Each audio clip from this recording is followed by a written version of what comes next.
Hey, what's going on, dudes? My name is Rick, and we're back with some more Hearthstone.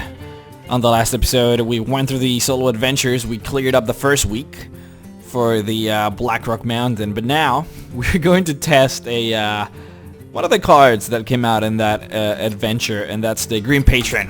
Let's go ahead and show you guys over here, but I'm sure that most of you by now know the card has been surfacing around the internet. A lot of people have been using the card for a lot of combos, and there are, trust me, a lot of combos.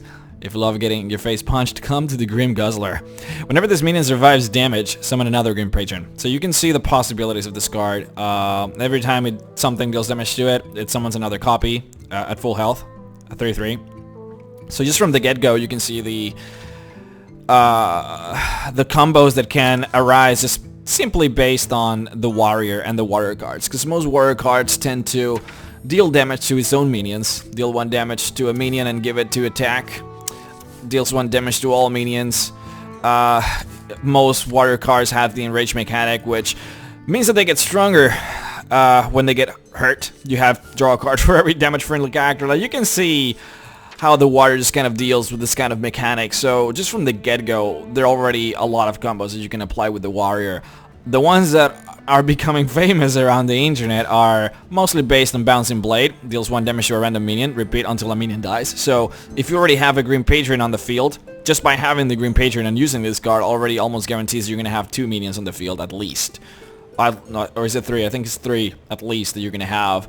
But more than likely, you're going to fill up your entire board with Green Patrons just by using this 2-card combo. What you can also do is commanding Shout. Your minions can't be reduced below 1 health this turn. Draw a card, so you already have a Green Patron on the field.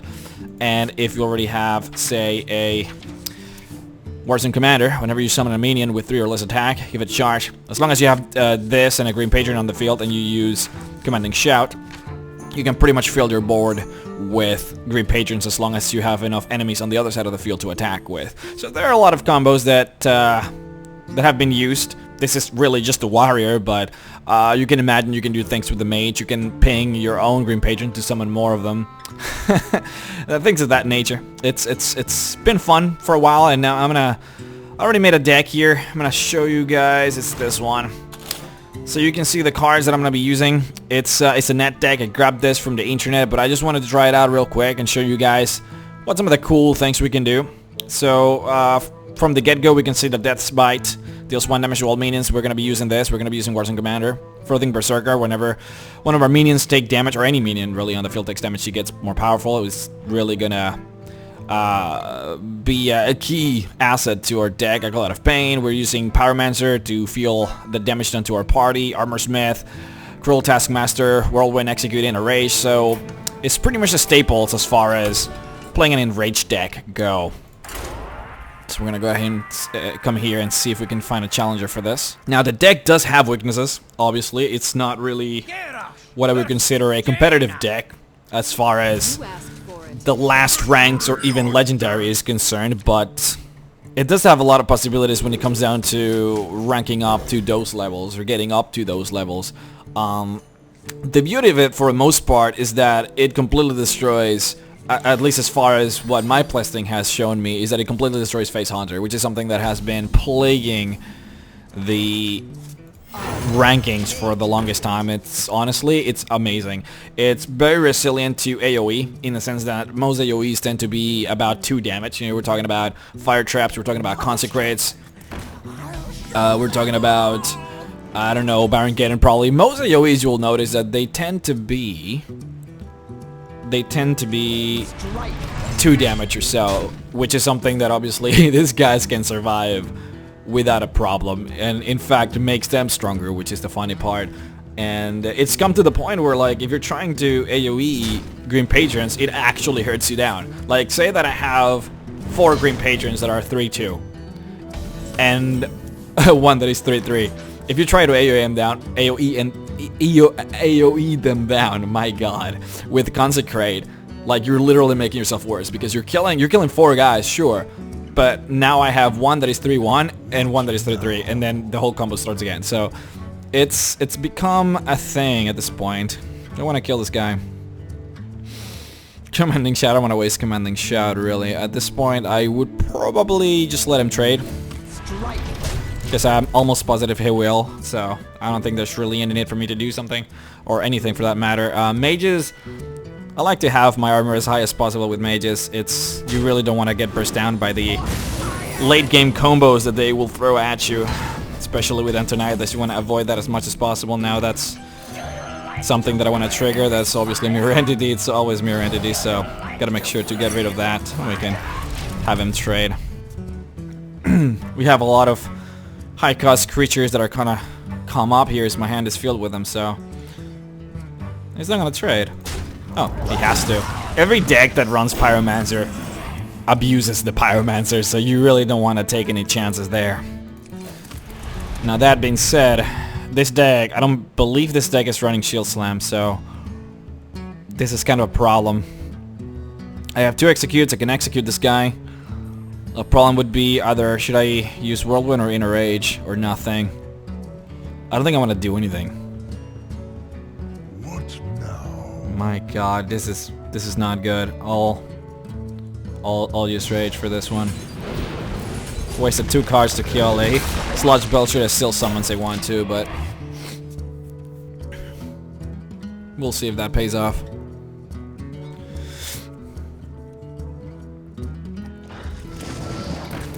Frost Elemental. So it's a standard, it seems to be a mid-range kind of standard mage deck. It's not a mage, a mech mage, or what seems to be a frost mage, so this is actually good news for me. It's another one of the new cards, Thaurissan. The beauty of this guy, and when I made the video, my last Hearthstone video where I talked about the card, I honestly just talked a little bit about it, probably for like a minute. And I said that this is gonna be pretty bad for me. I said that I didn't see that many possibilities with Emperor Thaurissan. I kind of misjudged how powerful he was. The fact that he needs to stay on the field for his effect to continue going and going made me believe that I didn't think he was gonna be that strong. Let's see if he has Mirror Entity. No, he doesn't. Oh boy.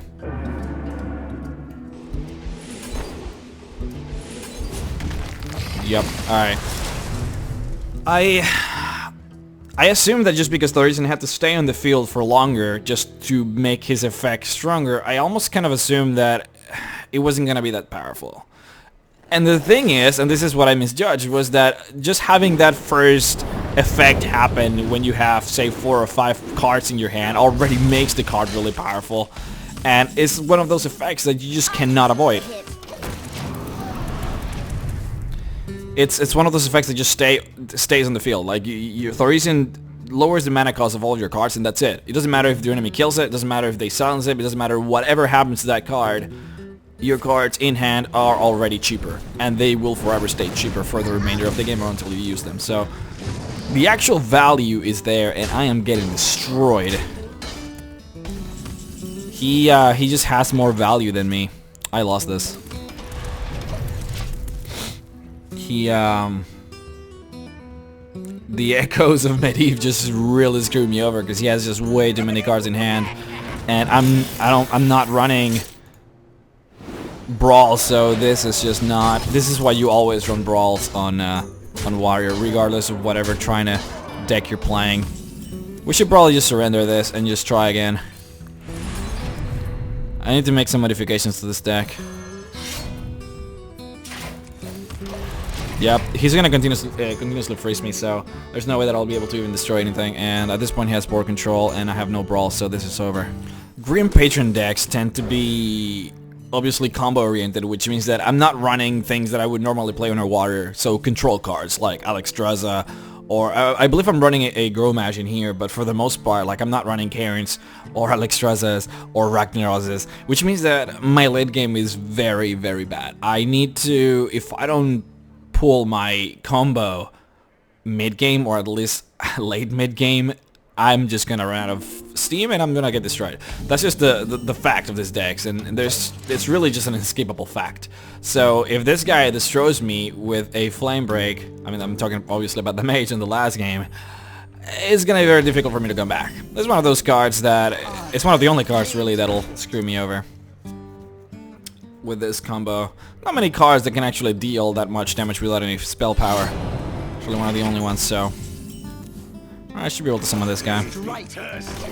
Now, the actual startup of this deck I think is pretty sweet, especially because of the throw thing. Like, it's already a threat. Like, if I just get Whirlwind, if I just drop a Whirlwind, this guy already becomes a god. And that's the beauty of the Berserker. Just from the get-go, he's already a threat. He has to kill it. He already gave me 2 armor and wasted a backstab and a use of his weapon, so it's pretty good, I gotta say. So we have 2 patrons, which is interesting, which means that I'm gonna save my Pyromancer. If I summon it, it will kill it. I'm almost positive he'll try and kill it, so I'm gonna give him a bad exchange. If he wants to kill the cultist, then let him do that. It'll give me a new card and it'll waste his poison, so I think I'm down for that. Now the problem with the patrons is that the enemy will most probably kill it, and I feel like its strength, it's almost like a weakness for the patrons. They're so powerful that the enemy always knows to kill them, which means that it's very rare for you to actually do a combo, but if your patron survives a turn, that's when you know you're fucked, or the enemy, that is. We could probably kill this thing.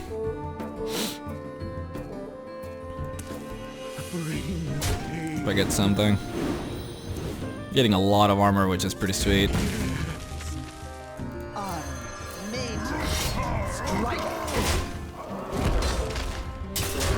we go. So I'm using the Warsong Commander, which means that, as a matter of fact, at turn 8 I should be able to do some stuff, if I get it. Now, I don't really have that many spells to trigger the Pyromancer, which is something that I'm a little bit concerned about. I don't know if running 2 Pyromancers is really the way to go. That'll stop me. That'll definitely stop me. This won't. This actually makes it a lot easier for me.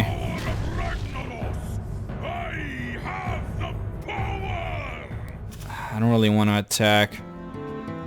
No, I'll keep it. I'll keep them.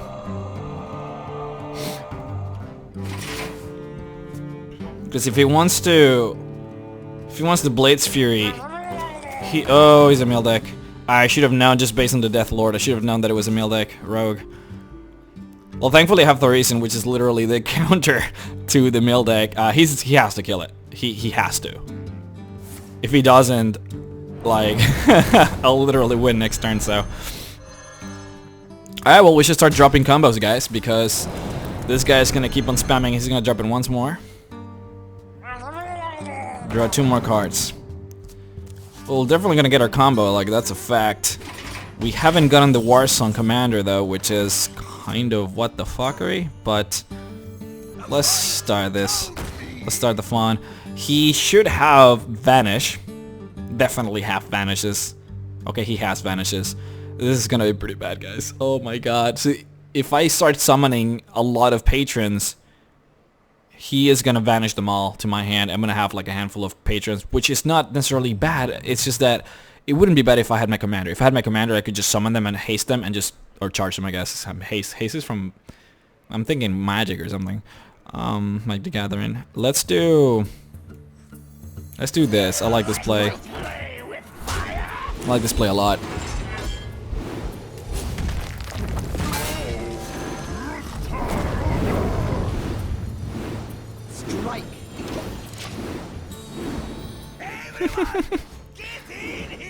So this is literally what the deck is all about. Like, this one turn just shows you what is the power of Grim Patron. Of course, it doesn't matter necessarily in this particular matchup because he can just vanish and literally destroy like half of the guys I have on the field, and I have to put them down again, and it's a drag.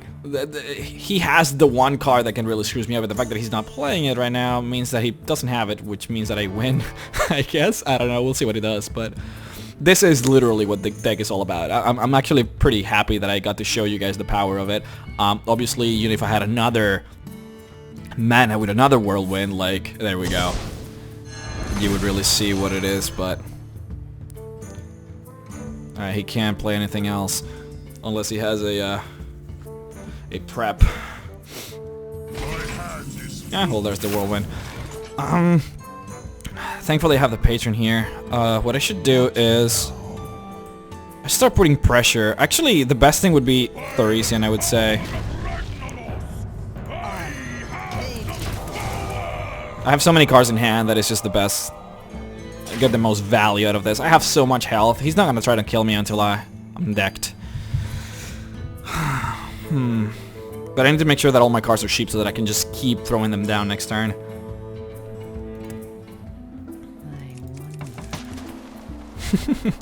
This is probably another deck that I'll show you guys. I'll probably do one either tomorrow or the day after. Show you guys the male rogue deck. It's thanks to Gang Up, which is another new card in the Blackrock Mountain Adventure. It's cutting a resurgence. I mean, we all know how popular rogue male decks used to be back in the day thanks to Shadow Step and the Oracle. But now you can actually gang up the Oracle and get 3 more Oracles in your deck. And then you can do that again because you get 2 gang ups, and you can literally have, say, 6, you can have 8 Oracles. And when you add that, when you add Shadow Step to that, you have 10 Oracles. Like, plus Vanish may give you more Oracles. Like, when it comes down to it, you have like a possible like 12 Oracles in your deck, which is like crazy, of course. Alright, well, we can summon this one for free, so let's just make sure that he can't do any more of these shenanigans. Let's do Green Patron.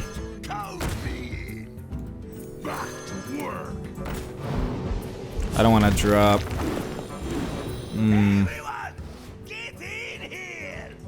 So we have Commanding Shout. If he drops anything, we'll literally get infinite fuckers. So that's pretty cool. Yeah. See, the only way he can win is with another banish. He probably will draw it. If he hasn't drawn it yet, he'll just Oracle into it. So I'm gonna have to survive another vanish. But if I survive that next vanish, I think I'm golden for the rest of the game, and I'm golden to win. He can still prep it. But the fact that he dropped this guy means that he doesn't have it necessarily? He didn't draw this card, so what is it gonna be? Oh no. I'm scared. Oh. I guess that'll do it too. It gives me a lot of armor though. Holy crap. So beautiful, guys. So beautiful. Well, I only have 1 Green Patron left, and he has still the Vanish. So what I'm going to do is, I have 9 cards in deck. I'm gonna attack. Drop. See, I don't want to drop the Acolyte, I really don't. He wouldn't play Hearthstone now, would it? See, I really dislike giving him just a free turn, but I don't know what else I can do. If I don't win with this Green Patron, I'm not going to win. So I need to make sure that I can do something with it, and that'll probably be next turn. I can do Green Patron, I can throw the Pyromancer, and I can do Commanding Shout, Executes. I can fill up my board. Oh my god, the Commander. 2 in a row. They were so back down into the deck. It's kind of sad. Anyways, guys, next turn, let's see if we can actually win this. Let's I'm actually pretty excited. Pretty excited about this. So I don't think we're gonna win, but this is gonna perfectly showcase what the deck is capable of. Let's do this. Let's try this out. So here we go. Here we go.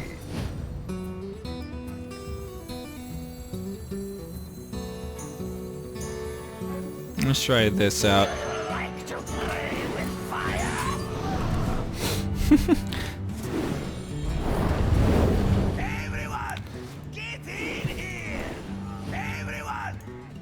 So this is the combo, right? So thanks to the commander, every single fucker that I throw out, it's going to, I can just do this. I'm just trying things out. I'm not really thinking of the most optimal, you know, solution to all of this, but but I'm just trying to have fun right now, guys, showing you guys the deck. Yep, there we go. See, that's the thing, right? The Frothing Berserker gets charged thanks to the Warsong Commander. Unless this one dies? I don't know. There we go.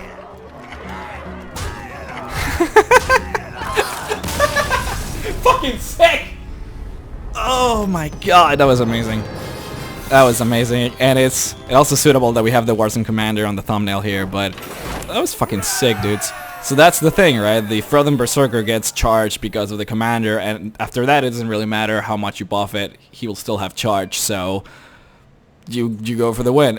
It was pretty unlucky that I drew it thanks to the Death Lord, but anyways guys, that's gonna be it. I just wanted to show you guys the power of, not just the power of the Green Patron, but the possibilities, the decks, and what type of combos you can do with this deck, because the card is new, and there's a lot of fun mechanics that appears from this guy. I'm just gonna again show you guys the deck here. I net decked this deck from the internet, so I believe this is Kriparian's version of the Green Patron deck. He modified it a little bit. He also grabbed it from the internet, so who knows who was the real constructor of this deck, but you can grab it, you can use it, it's fun, it's great. It's again Commanding Shout, Warzone Commander, those are the inner rage. Mostly just the Warzone Commander, I would say, is the one that triggers most of the combos.